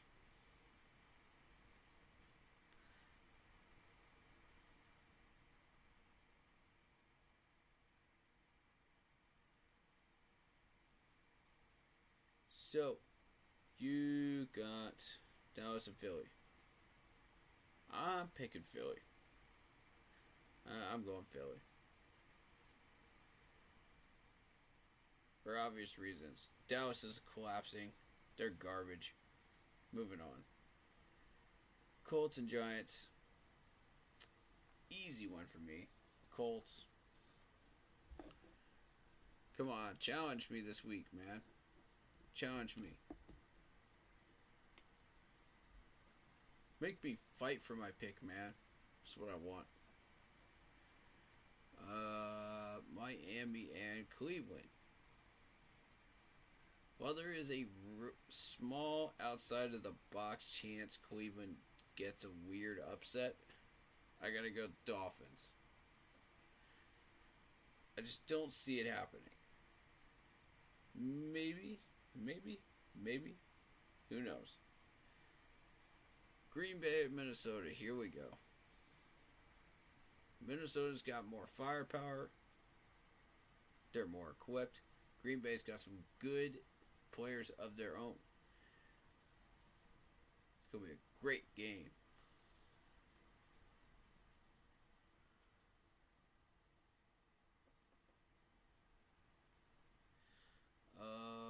Let's see. I got to pick Minnesota. For sure. Atlanta and Washington. Now, for obvious reasons, I am going to pick Washington. This short-term success for Atlanta, where they're 8-7 right now, is very well tamed.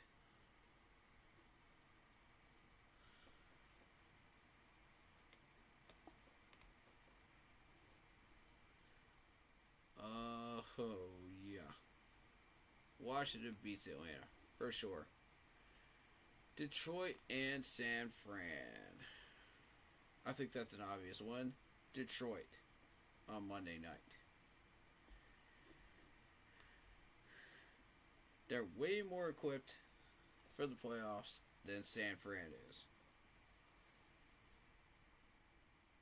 Alright, so my score prediction for this Panthers game.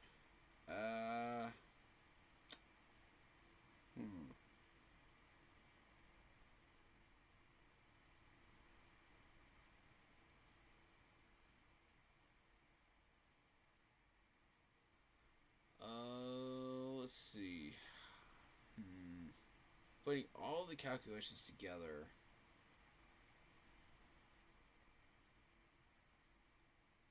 I'm gonna say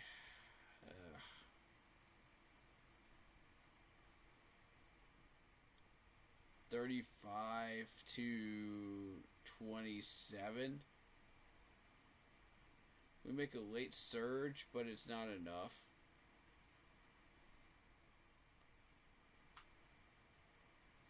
In favor of Tampa Bay.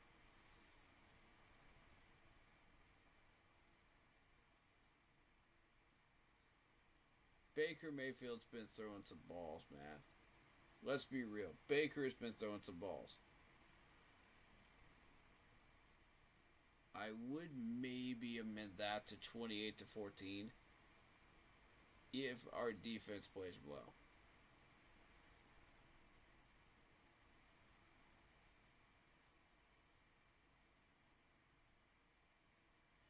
So, that's what we're looking at for this Week 17 matchup. honestly, I don't really have anything else to add.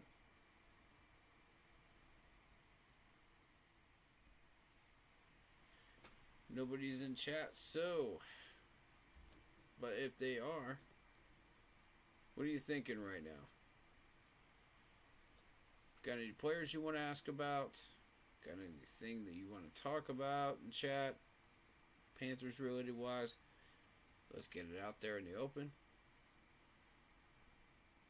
Now's the time. I got a few minutes.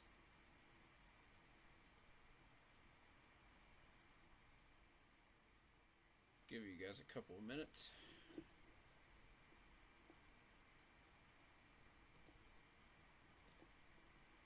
Organize your thoughts. Get them out here, man. In the meantime, I want to say thank you very, very much for everybody that has subscribed and followed the page and the channel. Appreciate you very, very much. Much love to you. Welcome to the Keep Pounding crew. Much love and welcome to the family.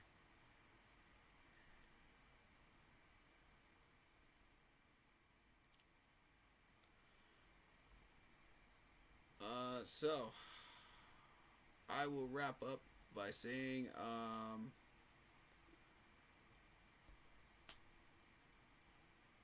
let's just play some Carolina Panthers football. It's really that simple. Whether we have players or not, play Carolina Panthers football. Whether we have a chance to win or not, play Carolina Panthers football. For 4 whole quarters. It is really that simple. It seriously is. Alright.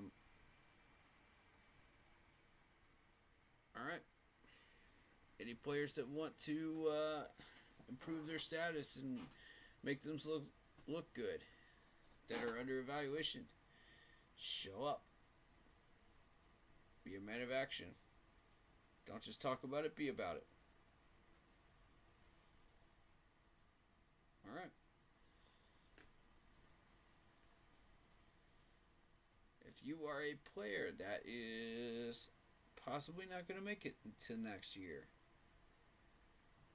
show up. Be a man of action. Shut everybody up. Alright.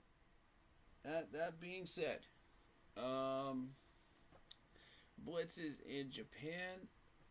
So I am filling in for both his channels at the moment and showing up and representing for the Keep Pounding crew. So appreciate the love, appreciate the energy coming in here, and this is winning energy. You know what I mean? This is winning energy. This is what it feels like. We finally got our win against Arizona, and it felt great. Let's come in and feel that energy again, man.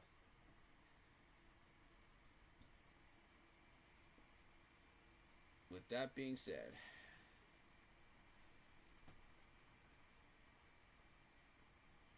keep pounding. Hit that like button, hit that sub button, hit that bell, select all, leave a comment down below if you feel like doing so, and don't forget to check out the Facebook group page. Keep pounding in all caps for in-game posts, polls, opinions, and reactions to NFL news, such as scheduling for the channel, and for the NFL news that is coming out each day. And for the Yahoo Sports Fantasy Football app, Keep Pounding Fantasy Football League. That news will be dropping there. We'll be doing gaming streams as well, from time to time, especially around this time of year. So be looking for them.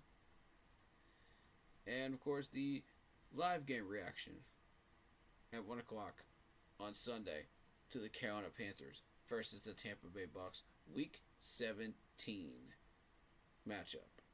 Live reaction, 1 o'clock. Be there. I'll see you guys there.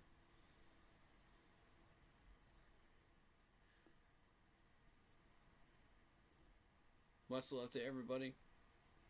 Stay happy, healthy, and well.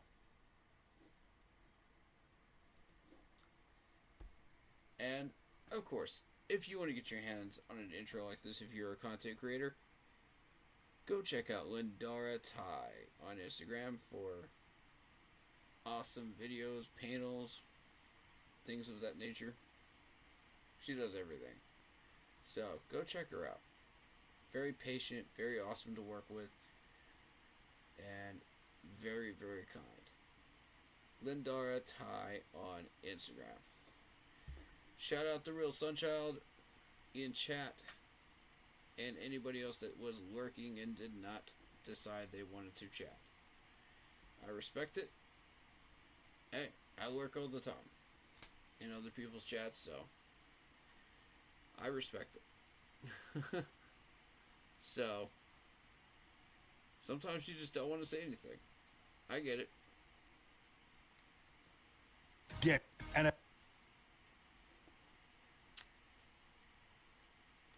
Alright, guys. That being said, let's get up out of here, man. You already know the deal.